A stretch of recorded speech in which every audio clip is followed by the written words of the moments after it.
Dibundu, Mbote, Mbote, Mbote, Mbote, Mbote. Permettez-moi dans un premier temps de rendre hommage à Maman Ndaka Agnès. Maman Ndaka Agnès fut l'une ou bien l'un des généraux du poste de Makelekele. À l'époque où nous sommes arrivés dans l'armée de salut, j'avais trouvé cette maman-là dans la ligue du foyer au poste de Makelekele. Maman Ndaka Agnès, j'ai eu à collaborer à travers les chansons que j'écrivais avec Maman Ndaka Agnès, les chansons qu'elle arrivait à interpréter, à faire interpréter à la ligue du foyer du poste de Makelekele. Donc j'ai eu à collaborer avec Maman Ndaka Agnès à travers les chants que j'écrivais ou à travers des chants que je connaissais, que je lui donnais pour pouvoir les faire interpréter à la ligue du foyer de Makelekele. Donc, Moko Yaba Généraux, il y a poste à Makelekele à Outiko Tikabiso Lisusu. Je l'ai appris il y a deux jours par ma petite sœur propre, Jalvik, qui m'a informé que Maman Agnès n'était plus et qu'elle était promue à la gloire. Et donc, je viens ici rendre hommage à Maman Ndaka Agnès. Que le Seigneur puisse fortifier la famille, les enfants et les proches, et que le Seigneur lui réserve une place de choix. Et ce n'est qu'un au revoir, parce que nous sommes tous biodégradables, c'est-à-dire poussière, tu retourneras poussière. Omafunda mazintwe na metizimbala metimana sisa nzilampulusu mukingole kya masumu betizenzila kadiampemba kaka betiyadisa omafunda mazintwe na betizenzela metimana sisa nzilampulusu mukingole kya masumu betizenzela kadiampemba kaka betiyadisa. C'est l'une des collaborations que j'ai eues avec Maman Agnès à l'époque. Et en plus, elle était une grande conseillère. Pour ceux qui ont connu cette femme-là, elle n'était pas sujet des discussions, de problèmes, cette femme-là. Elle n'était pas de ce genre-là. Mais c'était une femme, quand elle avait un problème, elle te le disait. Voilà les caractères qui coïncident avec ce que moi, je suis. Moi, quand j'ai un problème, je le dis. Maman Ndaka Agnès était aussi de ce calibre-là. Quand elle avait un problème, elle te le disait. Le remarque, elle te le faisait. Va en paix, maman, et que le Tout-Puissant puisse t'accueillir dans sa maison et dans la grandeur plutôt et dignité. Chers amis, avant de commencer d'aller en profondeur de cette vidéo, je voulais vous faire une lecture pour vous dire chaque fois que même quand j'essaie d'esquiver, d'éviter de parler de certains sujets, les fidèles salutistes parfois me traitent de corruption. Ils disent pourquoi il y a Félix, pourquoi tonton Félix, pourquoi neveu, pourquoi mon fils, tu ne parles pas de cette situation-là. Mais j'ai reçu un message aujourd'hui.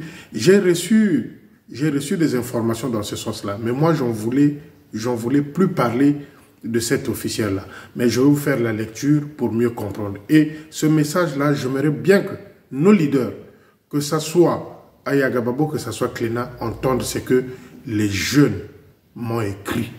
Et vous allez comprendre que ce n'est pas de la blague.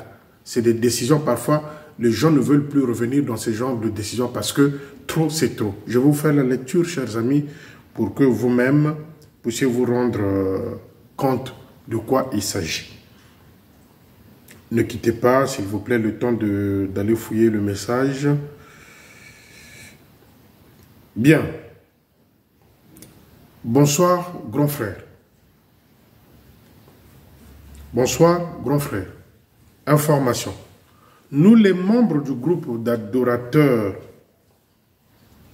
territorial du Congo-Brazzaville, ayant appris à plusieurs fois les bêtises sexuelle et impudique de la major Ngakissa avec certains soldats à l'exemple du fils Komiena, nous ne voulons plus que cette dernière soit notre responsable du groupe. Nous sollicitons la sagesse du chef de territoire et du secrétaire en chef pour la nomination d'un officier digne de ce nom pour conduire ce groupe. Pour votre information, plusieurs d'entre nous ne veulent plus participer aux activités du groupe à cause du comportement impudique du major Ngakissa, qui même auparavant a fait fuir l'un de nous qui couchait avec elle et une autre sœur. Grand, c'est-à-dire moi, les adorateurs veulent que ce message passe et soit entendu par le chef parce qu'ils ne veulent pas écouter. C'est-à-dire Cléna et Ayakababo ne veulent pas écouter les jeunes. Vous avez écouté, entendu le message. Ce message-là n'a pas été écrit par Félicien, mais les groupes d'adoration du Congo-Brazzaville, dont la responsable est la major Ngakissa. Ces jeunes-là ne veulent plus qu'elle soit responsable de ce groupe-là par rapport à son comportement. Je relis pour que chacun de vous, de nouveau, comprenne ce message-là. Ça ne vient pas de Félicien. Moi, les informations me parviennent. Et quand je fouille, j'avais dit à l'époque au fils Komena qu'il arrête. Mais comme les jeunes prennent goût à quelque chose, ils ne veulent pas lâcher. Et là, le groupe d'adoration, les groupes d'adoration, dont la responsable est la major Ngakissa, les enfants réagissent, disent plus question. À défaut, nous n'allons plus chanter. Bien, je relis. Bonsoir. Information.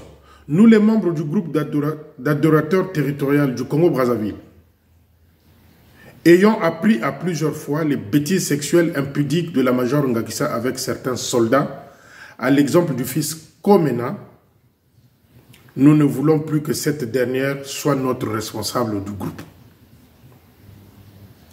Nous sollicitons la sagesse du chef de territoire et du secrétaire en chef pour la nomination d'un officier digne de ce nom pour conduire ce groupe. Pour votre information, donc à moi, plusieurs d'entre nous ne veulent plus participer aux activités du groupe à cause du comportement impudique du major Ngakissa, qui même auparavant a fait fuir l'un de nous qui couchait avec elle et une autre sœur. Grand. Donc moi, les adorateurs veulent que ce message passe et soit entendu par le chef de territoire et le secrétaire en chef. Donc les amis, vous allez vous rendre compte que ce n'est pas Félicien qui a écrit, c'est les jeunes à Brazzaville. Les jeunes adorateurs territoriaux ou territoriaux qu'on les appelle, je ne sais pas, mais c'est eux qui m'ont écrit, m'ont dit, ils ne veulent plus comme responsable la major Ngakissa. À bon entendeur, salut, que le colonel Cléna et le colonel Ayagababo retiennent ce message-là des jeunes. Quand je viens vous dire que les fidèles salutistes m'ont dit de vous transmettre, certains d'entre vous ont des doutes. Ça, ce n'est pas Félicien qui a écrit. En plus, ils m'ont écrit sur mon portable personnel.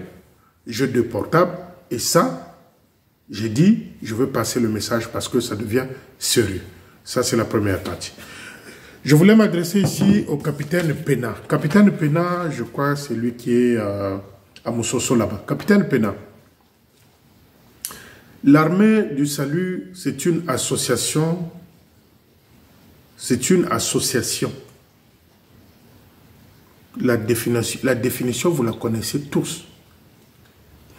Là, bon, d'aucuns peuvent aller mener le débat loin. Oui, c'est une assemblée. C'est une assemblée, c'est une association. Dans d'autres termes, on peut dire que bon, c'est une assemblée des enfants de Dieu. Et donc, capitaine Pena, les mamans se plaignent. Les mamans du poste de Moussoso se plaignent. Ta façon de prêcher, c'est comme si tu te trouvais dans une église de sommeil.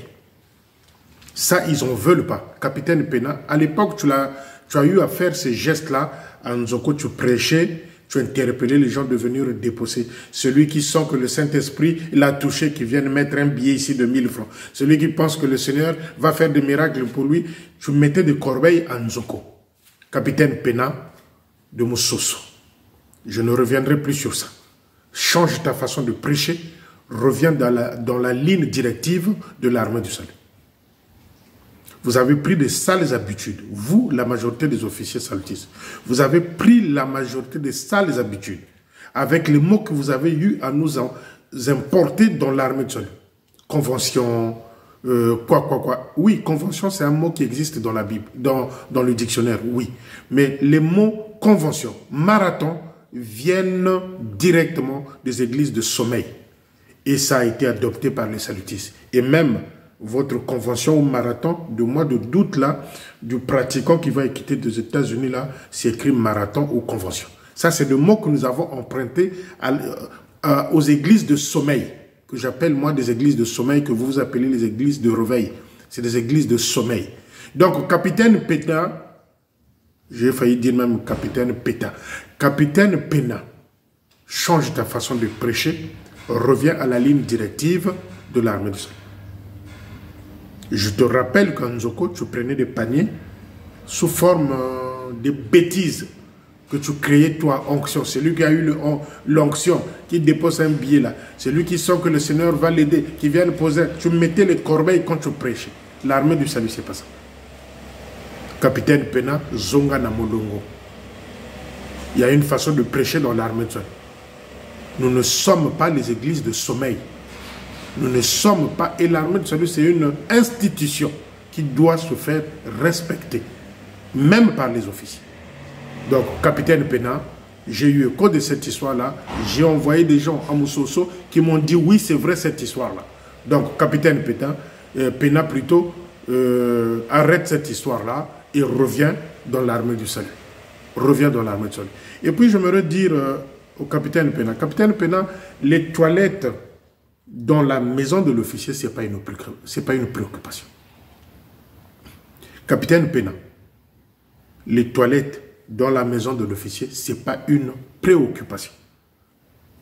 Dans les postes que vous parcourez dans le Congo, il n'y a pas de toilettes dans les maisons des officiers. Maintenant, comment allons-nous interpréter la façon d'être ou la façon de faire des officiers qui sont dans les campagnes? Donc, capitaine Pétain, tu as fait croire à l'époque aux gens que tu étais issu d'une famille riche, qu'il y a des intellectuels dans ta famille, tu as des frères ici en France, que tu fais partie d'une famille riche. Nous, on s'en fout. Nous, on s'en fout. Ce n'est pas notre problème. Que tu sois riche ou pas, on n'a rien à foutre. On n'a rien à foutre. Chacun d'entre nous sort d'une famille. Pauvre ou pas, nous sortons tous des familles. Donc, ta façon là de réagir, de faire pression pour qu'on te mette des toilettes dans la maison de l'officier, tu dois marquer un coup de frein. Sinon, je reviendrai. Donc, Pétain, il y a deux choses que tu dois changer. Ta façon de prêcher, ta façon de faire. Les toilettes, ce n'est pas une préoccupation d'un officier. L'officier va pour aller pêcher les âmes perdues. Pas les toilettes, pas l'esthétique. L'esthétique, c'est Manabio qui vous a mis dans l'esthétique. Ou quand tu sors de l'IFO, tu dois voler pour acheter des écrans plats, tu dois avoir des fauteuils dans la maison, tu dois avoir des congélateurs, tu dois avoir le Wi-Fi, tu dois avoir la clim. Ça, c'est Manabio qui vous a appris comment voler, qui vous a détourné de la vraie vision d'un officier. Donc, Pétain marque un coup d'arrêt. Capitaine Pétain de Moussoso marque un coup d'arrêt. Sinon, je reviendrai. Et quand je reviens, c'est pour venir saquer. Je crois que là, le message est passé. Donc, Pétain, Tchanassi. Chers amis, une fois de plus ici, j'interpelle le colonel Cléna et Ayagababou. Parce que quand je viens de donner les informations, vous avez protégé, je dis bien, vous avez protégé le brigand là de Kinkozo qui avait envoyé une image à caractère nudique, pornographique. Vous l'avez protégé. Je m'adresse ici à Cléna et à Yagababou. Combien de temps allez-vous protéger des brigands officiers dans l'armée de salut? Combien de temps allez-vous protéger les brigands dans l'armée de salut? Les brigands officiers. Et donc là, je viens vous informer que Monsieur Etou, l'ophtalmologue, avec les diplômes douteux, je l'ai déjà dit auparavant, parce que l'armée de salut ne contrôle pas les diplômes. Monsieur Etou de Mukundjingwaka fait des allers-retours sur Point Noir pour aller opérer les yeux d'une manière discrète, en connivence, en complicité avec Onésime Nkongo. Onésime Nkunku, c'est un petit de Tumvuka fabriqué par Eugène Bamanabi. Mais là-bas, à Nkwikou, c'est une capitale de la mafia. On vend de lunettes là-bas. Les recettes, on ne sait pas combien rentrent là-bas. Et là-bas, c'est Manabio et Odile qui continuent à faire leur deal là-bas jusqu'aujourd'hui. Donc, et tout quitte Brazzaville sous prétexte que les appareils avec lesquels il se déplace, ce sont ces appareils, lui qui l'a acheté. C'est quand même décevant. Monsieur quitte Brazzaville pour aller opérer les gens là-bas à Pointe-Noire. Il y a 2 semaines et demie, il était à Pointe-Noire en toute discrétion, en connivence, en complicité avec Nkunku Onésime, le chef du centre de Nkwikou. Il est allé faire des opérations des yeux là-bas à Pointe-Noire. Donc, à Cléna et à Yagababo, prenez vos responsabilités. Parce que le centre de Nkwikou là-bas médical, c'est un foyer de Manabi au deal. Il continue à vendre des médicaments, des lunettes. Là-bas, on ne sait pas qui gère qui fait quoi. On ne sait pas. Et comme vous ne voulez pas aller au bout des choses, attendez-vous jour à un dégât. C'est là-bas qu'on avait tué, je dis bien tué les yeux d'une maman qui aujourd'hui continue à porter des lunettes par une erreur médicale. Ça aurait été moi, je vous collais un procès. Ça aurait été ma mère qui était dans cet état-là. Je collais le centre de Nkwikou un procès. Parce que quand on tire les oreilles aux responsables, ils font semblant de ne pas comprendre ou de ne pas écouter. Mais il y a une maman qui porte des lunettes là-bas à vie parce qu'ils avaient fait des bêtises sur la pupille. Pupille, Ngo Disu, là-bas. Et la maman porte des lunettes. Et elle va les porter jusqu'à sa mort. Et là, et tout fait des allers-retours sur Pointe-Noire pour aller pratiquer des opérations oculaires là-bas. En toute discrétion, le Guépard. Je suis informé, le Guépard. À Pointe-Noire, avec Onésime Nkunku en complicité. Et là-bas, c'est une capitale mafieuse gérée par Odile et Bamanabio jusqu'aujourd'hui. Le centre de Nkwikou. On vend tout là-bas. Il y a des sages-femmes avec des diplômes douteux. Là-bas, à Pointe-Noire, en Nkwikou. Et voilà encore un foyer où l'argent rentre. On ne sait pas ce qui se passe là-bas. Déjà, les audits que l'autre était parti nous faire là-bas, on ne sait pas. Qu'est-ce qui est sorti là-bas? On ne sait pas.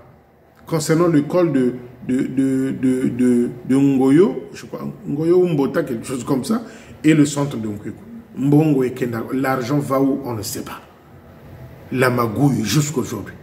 Donc, je répète, et c'est là où je veux terminer cette histoire-là, colonel Cléna, colonel Ayagababo, et tout de Mukunji Ngwakala, votre ophtalmologue, avec des diplômes douteux, je l'avais défié. Et tout. Moi, je l'avais défié. Je lui avais dit, viens me présenter les références de tes diplômes. Et je vais fouiller. Viens présenter, mets-moi les références de tes diplômes en tant qu'ophtalmologue. Sur les réseaux sociaux, viens me les présenter. Je veux engager quelqu'un jusqu'au ministère de la Santé pour vérifier. Même si les diplômes ont été acquis à Kinshasa, j'ai des amis à Kinshasa. J'allais fouiller. Jusqu'aujourd'hui, il n'a jamais relevé ce défi-là. Il y a un là qui était sentinelle à Mukunji Ngwaka, qui était devenu chef de centre, ophtalmologue aussi, des diplômes douteux. On ne sait pas d'où ça sort. Là, il n'y a pas de contrôle. C'est ce désordre-là qu'il faut arrêter un jour. Donc, M. Etou fait des aventures sur Pointe-Noire avec une malle, des objets pour aller opérer les yeux là-bas. En complicité avec Onésime Nkunku, je ne sais pas s'il est capitaine ou quoi. Donc, les amis, voilà le danger dans nos centres de santé. Là-bas aussi, il y a des sages-femmes avec des diplômes douteux à Pointe-Noire. Des diplômes douteux à Pointe-Noire. Là aussi, c'est un autre sujet. Mais jusqu'aujourd'hui, malgré que Félicien crie, malgré que Félicien dit, malgré que Félicien vient interpeller, que ce soit Nzoko dans nos centres de santé, les faux diplômes médicaux, il y en a plein. Comme les faux diplômes chez les officiers. Commençons par lui-même, le roi Manitou.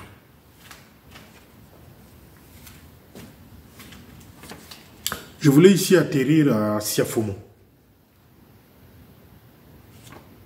Maman, Bouemoubeto, comment vous en comprenez? Bouemoubeto Tatiana.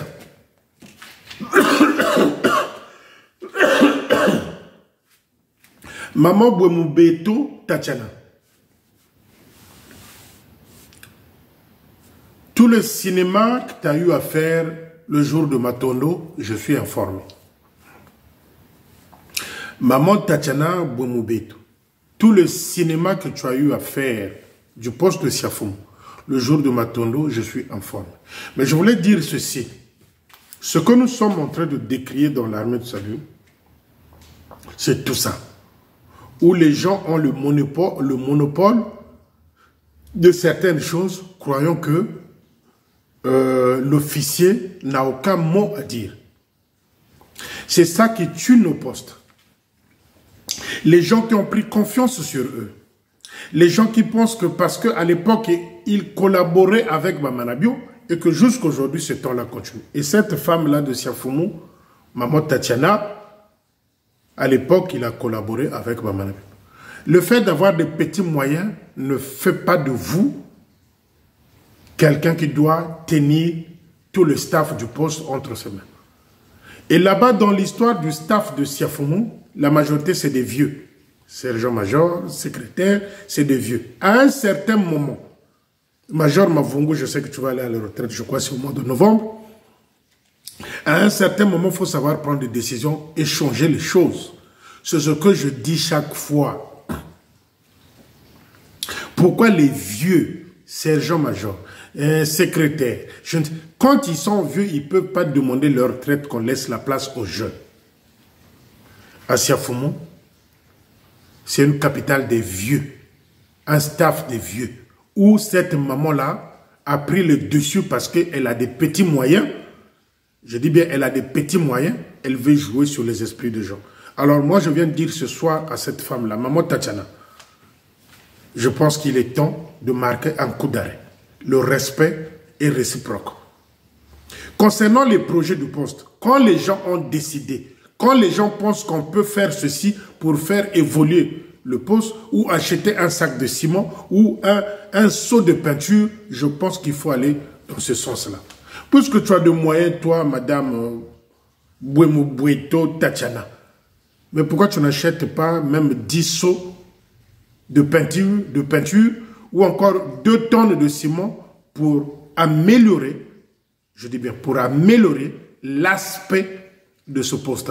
Au lieu de venir jouer au cinéma, crier, dire être autoritaire, sans pourtant, malgré les petits moyens, faire de gestes dans le poste. Ça, on n'en veut pas.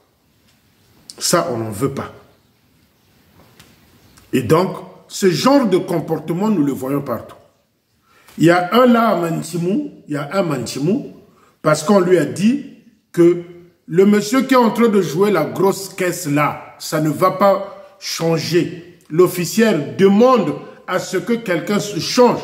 Monsieur se lève avec les instruments, il sort et il fait balader la main comme ça aux officiers. Voilà le respect. Ça, c'est Jean fait Mouyokakani. Ça, c'est Jean fait Mouyokakani. Monsieur, il part, il sort du culte. Il nargue l'officier avec ce geste de main-là. Voilà ce que nous entretenons dans les postes. Des voyous, des brigands. Ça, c'est Amantimou. Quelqu'un qui est en train de jouer à la grosse caisse avec un contretemps. Il ne suivait pas. Alors, les officiers prennent le courage de demander à quelqu'un de venir jouer à la grosse caisse. Le chef de fanfare se lève, il nargue les officiers avec ce genre de main, il prend les instruments, il sort du poste, il s'en va. Et quand on vient parler, non, c'est mauvais, toi tu n'aimes pas notre famille. Bon, qu'est-ce que vous voulez les amis, que je vienne applaudir des bêtises? Comment un chef de fanfare peut faire appel à un autre fanfariste dans un poste qui vienne apprendre à faire jouer tel ou tel instrument sans pourtant que l'officier commandant soit informé ni le sergent-major d'un poste? Quand on dit ça, toi, tu n'aimes pas notre famille. Comment voulez-vous que moi, chef de fanfare, je puisse faire appel à un fanfariste ou encore un responsable de fanfare quelque part pour venir apprendre à jouer un instrument à un soldat dans mon poste tant que l'officier n'est pas informé. Et vous appelez ça respect. Vous appelez ça respect. C'est insupportable. Vous avez des sergents-majors, quand le culte est fini, ils s'en vont. Vous avez des sergents-majors comme ça. Il vient, il ne dit pas bonjour aux officiers, il est là à l'estrade, et quand le culte est fini, il sort, il s'en va. À quel moment vous avez eu à faire le programme avec l'officier pour le culte? Moi, j'ai vu chez nous à Makelekele. Je prends l'exemple parce que je n'ai jamais consulté et je l'ai vu aussi à Potopoto. Parce que Potopoto, c'est mon deuxième poste. Le matin, quand on arrivait à Makelekele, tu vois ce noyau-là. Le staff et l'officier, ils étaient dans le bureau en train de prier pour le culte avant que le culte ne commence. Et aujourd'hui, certains sergents-majors qui pensent que, voilà, parce que je suis sergent-major, que c'est moi, c'est moi, c'est moi, c'est moi. Il vient dans le culte, il est à l'estrade, l'officier n'est pas encore rentré. Et quand le culte est fini, le sergent-major sort. À quel moment, comment voulez-vous que les gens viennent recevoir la bénédiction dans nos cultes? Quand il y a ce genre de comportement, épaulé, protégé, comment voulez-vous qu'on puisse aller recevoir la bénédiction dans nos salles de réunion? Ça n'existe pas. Un sergent-major, il vient le matin au culte. Il n'a pas eu à collaborer avec l'officier. Il est à l'estrade. Dès que le culte est fini, il sort, il s'en va. Sergent-major. Et pendant que l'officier a préparé son culte, il n'était pas là. Et quand on change les commissions, c'est la guerre mondiale. Mais c'est fou, c'est terrible, c'est compliqué. Quand l'officier prend des mesures pour changer, pour nommer quelqu'un d'autre, c'est un problème. Vous êtes des sorciers. Vous n'arrivez pas dans l'Esprit Saint dans nos cultes. Non, non, non, non, non. Vous ne venez pas pour ça. Vous venez en tant que sorcier. C'est insupportable, impensable.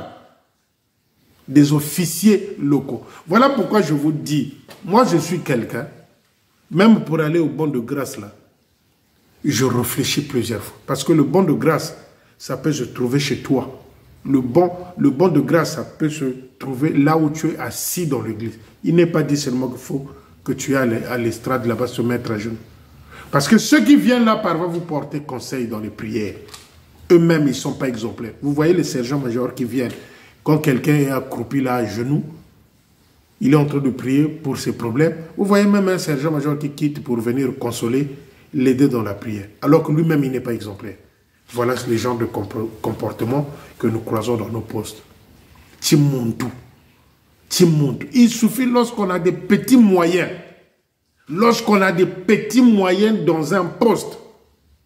Lorsqu'on est sergent-major, lorsqu'on est trésorier, lorsqu'on est secrétaire du poste, lorsqu'on a des petits moyens, on veut jouer sur l'officier, on veut jouer sur tous les groupes du poste, qu'on ne fasse pas de remarques, qu'on ne dise pas ceci, parce que lui, il a déjà ramené 2 tonnes de ciment, il a déjà ramené 10 tonnes pour toller, il a déjà ramené 2 véhicules de ciment au poste, et personne ne parle. En tout cas, le sergent-major vient narguer un officier. Et il est à l'estrade. Ils n'ont pas prié ensemble le matin avant le culte. Il est à l'estrade. On ne sait pas s'il avait couché avec un Makangou, s'il avait couché avec un Pitanique, s'il avait couché avec une fille dans la rue. Mais le matin, il vient se mettre à l'estrade. Il vient se mettre à l'estrade. Pendant que les autres se sont préparés pour le culte. Non, les amis, sincèrement, ça rend fou. Mais après, à la fin, voilà pourquoi, vous vous étonnez pourquoi certains ne viennent plus même au culte. Mais c'est tout ça, il y a des âmes sensibles, c'est tout ça. C'est tout ça. Lorsque vous avez des officiers locaux avec un petit moyen, je dis bien petit moyen, parce que personne là n'a donné du travail. Tous ces officiers locaux là qui ont des petits moyens, Personne n'a pris quelqu'un pour qu'il le mette dans la fonction publique ou lui trouver du travail. C'est des orgueilleux à la con. Des orgueilleux à la con, c'est des gonflés. C'est des ballons d'air qu'on a pompés et qu'on a laissés dans l'air. C'est des gonflés, c'est des orgueilleux, mais pour rien. Quel est le sergent-major qui a des moyens? Quel est le secrétaire qui a des moyens, qui a déjà pris 3 jeunes dans un poste, les placer quelque part pour leur avenir aussi? Rien. Mais ils viennent gonfler, ils veulent imposer aux officiers, des intouchables, qu'on ne change pas de commission. En tout cas, Dieu merci que moi, Félicien, je ne suis pas devenu officier. Je serai viré depuis. À l'époque où nous, on a voulu s'engager, parce que je vous avais dit ici, si moi, je devrais sortir officier, j'allais être de la même promotion que Mamou Parfait. J'ai résisté et j'avais canalisé ma vocation sur autre chose. Être à côté de Luamba Mesme pour les PEF. C'est comme ça que j'avais dirigé ma vocation, moi. Ma mère voulait. Mon père peut-être ne voulait pas parce que lui, il était fervent catholique droit. Il voulait que tous ses enfants aillent chez les catholiques. Donc il y avait une petite guerre comme ça entre mon père et ma mère. Et nous, la majorité, on a suivi notre maman dans l'armée de Soleil. Ma mère était prête. Mon oncle à moi, docteur Silou, voulait que moi aussi. Il m'avait posé des questions. Qu'est-ce que tu veux? Si tu veux aller, je suis là. Moi, Félicien Milo. Donc si aujourd'hui, je serais major de la même promotion que Mambo, Dieu merci que ça ne s'est pas passé comme ça. Moi, sinon c'est moi qui allais quitter l'armée de Soleil. Parce que ce genre de désordre-là, à laquelle on assiste, ça devient un peu trop. On devient sergent, on devient gonflé, parce qu'on a des petits, je dis bien des petits moyens, parce que parmi ces voyous-là, ces brigands-là, ces riches, entre parenthèses-là, personne n'a pris 3 jeunes dans un poste qu'il a placé. Ah, il y a qu'un homme dans l'armée. Ah, il y a qu'un homme place Boyo, soit comme moi, salaire. Personne. Mais ils viennent jouer le gonflet des ballons d'air dans les postes. C'est des voyous. C'est des voyous. Ces officiels locaux-là, c'est des voyous. Et ils veulent se faire intouchables. C'est des voyous. Voilà comment moi je les caractérise. C'est des voyous. Que l'officier ne parle pas. Comment ils achètent des officiers? Quand un officier arrive dans un poste, petit 5 000, petit 10 000, on achète un carton de poulet, un carton de poisson salé, on vient donner à l'officier. Donc on achète la conscience de l'officier. Et que l'officier ne peut pas prendre de grandes décisions. Il se prend dans un étau, dans un piège, que l'officier ne parle pas parce que lui, il a acheté un carton de poulet ou un sac de riz à l'officier. Voilà leur richesse. Des petits riches, les pharisiens. Moi, je les appelle des pharisiens. Vous connaissez tous l'histoire de 2 deniers. Comment est-ce que les pharisiens arrivaient? Avec des bons parfums, élégants, bourrés d'orgueil, avec des millions, peut-être. Mais cette femme-là n'avait que 2 deniers. Voilà, moi, les sergents majors, là, les trésoriers ou machin ou quoi, c'est des pharisiens. Faites-moi des statistiques, dites-moi si je mens. Parcourez tous les postes du Congo-Brazzaville. Est-ce qu'il y a déjà eu un sergent-major que vous appelez riche, et où il a des moyens? Ils ont déjà pris les gens pour les placer là où ils travaillent. Rien. Mais ils viennent jouer le gonflé dans des postes. Et souvent, c'est des pitaniques. Souvent, c'est des pitaniques. Souvent, c'est des féticheurs. Souvent, c'est des escrocs. Ils aiment des costumes, mais des escrocs, des farceurs, des ballons d'air. Non, arrêtez. L'officier a été à l'EFO. Quand il vient, je pense que ce qui est plus important dans un poste, c'est la collaboration avec l'officier. C'est ça. L'officier n'est pas complet. C'est un humain. C'est humain. Il peut faire aussi des erreurs. Mais le comportement de certains pharisiens là, des postes, des officiers locaux, des pharisiens, qui viennent jouer au gonflé avec des petits moyens, qui n'entretiennent que les femmes dans la rue, les makangou. Et souvent, c'est des pitaniques. Ils viennent imposer les gens un rythme à eux dans un poste. Il faut arrêter. Il faut arrêter. J'ai entendu une histoire là à Makabana. Il y avait un monsieur là-bas à Makabana qui avait pris de l'ampleur, de la hauteur. Il jouait sur tout le monde. Et quand l'officier Mbembambali a dit stop, c'est fini, je te vire de l'armée de salut, l'ordre est rentré à Makabana. Et aujourd'hui à Makabana, le poste a ramené encore des soldats. Parce que ce type-là, qu'est-ce qui se passait? Lorsqu'il y avait des dons pour l'armée de salut, lui, comme il faisait partie de là, il dérivait les dons. Il voulait imposer aux officiers. Il voulait mettre de l'ordre au poste. Il a mis en contradiction l'armée de salut et les autorités du village. Mais quand l'officier a pris le courage de dire « c'est fini, tu ne fais plus partie de l'armée de salut », moi j'applaudis. Et aujourd'hui, que ce soit le maire, que ce soit les hommes politiques, demain dimanche, qui arrive là, il y aura plein là-bas au poste de Makabana. Je crois que c'est les adieux là-bas. Les gens sont en pleurs là-bas. Parce qu'ils avaient trouvé un officier qui a tapé sur la table, qui a dit « non, c'est fini, c'est fini ». Je parle bien de Makabana. Chez Mbembambali, il a tapé sur la table, il a dit « c'est fini, c'est fini. Vaut mieux perdre un soldat que 100. » Il a chassé le guide. Terminé, c'est fini. Et l'armée du salut a gagné encore en notoriété à Makabana. Ceux qui étaient partis sont revenus. Ils ont applaudi. Ah, il dit, papa, Tozala qui n'a pas, ceux qui yoté. Mais pourquoi d'autres officiers ne peuvent pas taper sur la table? Vous avez peur de ces sergents-majors-là parce qu'ils ont moins 10 francs. À un certain moment, trop, c'est trop. Heureusement pour moi que je n'étais pas devenu officier. Nous allons finir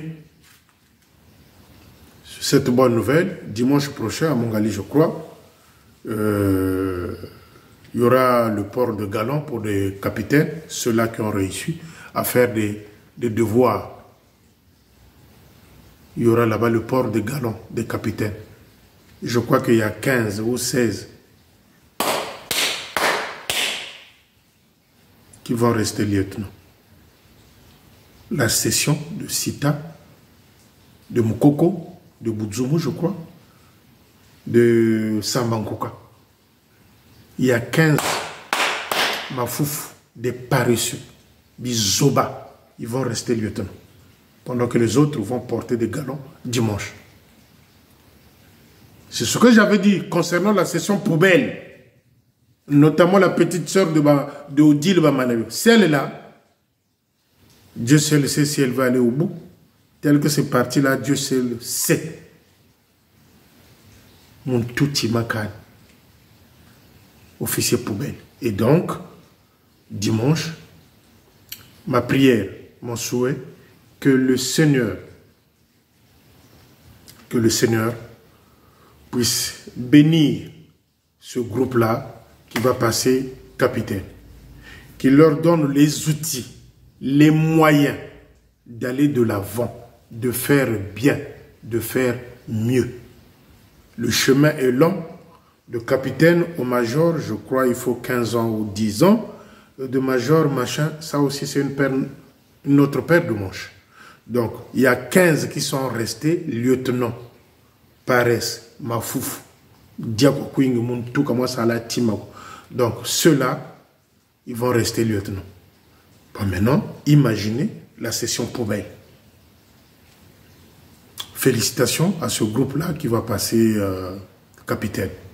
Mais attention, le chemin est long. Soyez vigilants parce que Satan est fort. Le diable est fort. Soyez forts. Que le Seigneur puisse vous bénir, vous donne la force de continuer cette route-là. Bonne soirée et que le Christ soit au rendez-vous. À bientôt les amis. Ciao, ciao.